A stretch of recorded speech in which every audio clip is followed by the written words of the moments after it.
Alors il nous reste un dernier point à voir, c'est que lorsqu'on se déplaçait en diagonale, eh bien on avait une vitesse supérieure. Donc pour éviter le problème, on se place à la ligne 17 et on va taper playermovement.normalize. Et ça va éviter que notre vecteur dépasse 1 en diagonale. Puisque actuellement, si on n'avait pas cette ligne de code là, playermovement.normalize, eh bien lorsqu'on appuie sur par exemple la flèche de droite et la flèche du haut, notre vecteur, au lieu d'être égal à 1, il est égal à 2. Donc on a 2 fois par exemple 5, si la vitesse de speed est égale à 5, donc 2 fois 5, on est égal à 10 en diagonale. Donc on va plus vite. Donc en utilisant le normalize, eh bien notre vecteur ne peut pas dépasser 1 en diagonale. Maintenant, pour avoir un script un peu plus propre, je suis à la ligne 8, je vais rester sur la touche Alt, et avec les flèches directionnelles, je vais remonter ma ligne de code en premier. Comme ça, on essaie de faire en sorte que tout ce qui est en crochet serialIsField soit au-dessus de la déclaration des autres variables. Ensuite, on va taper dièse à région, private members, et à la fin de la déclaration de variable, on va taper dièse end région. Donc toutes les régions qui sont ouvertes doivent impérativement être refermées. Et on fait la même chose en dessous.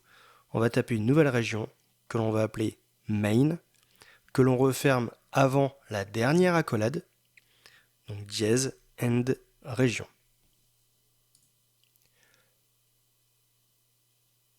On sauvegarde et on peut retourner sur l'éditeur.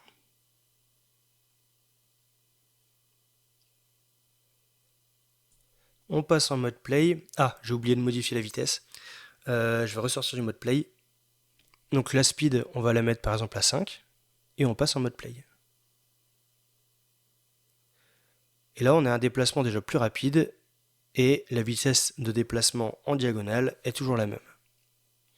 Bon bah super, on peut ressortir du mode play. On retourne sur notre script. Donc dernière petite chose.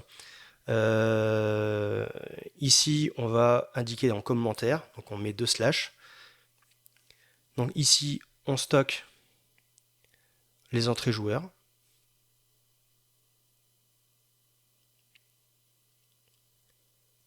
Ensuite, ici, donc on crée un nouveau vecteur 2.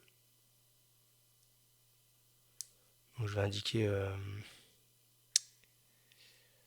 on crée un nouveau vecteur 2.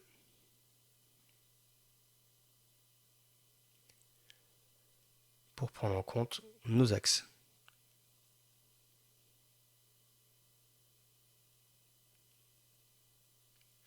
Ensuite, cette ligne de code, elle nous sert à normaliser notre vecteur pour éviter de dépasser 1 en diagonale.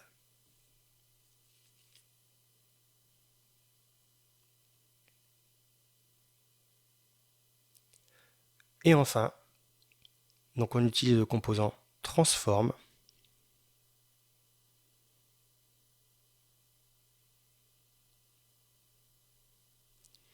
pour déplacer notre player.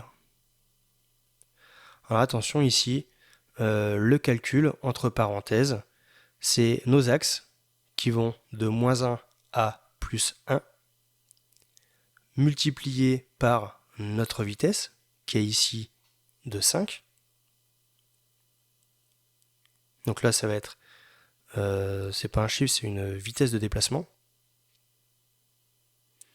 multiplié par les secondes.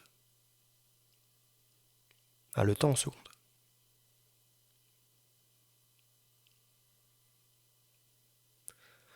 On peut rajouter en diagonale, effectivement, si on appuie sur 2 touches, donc on a 1 plus 1 égale 2 multiplié par 5.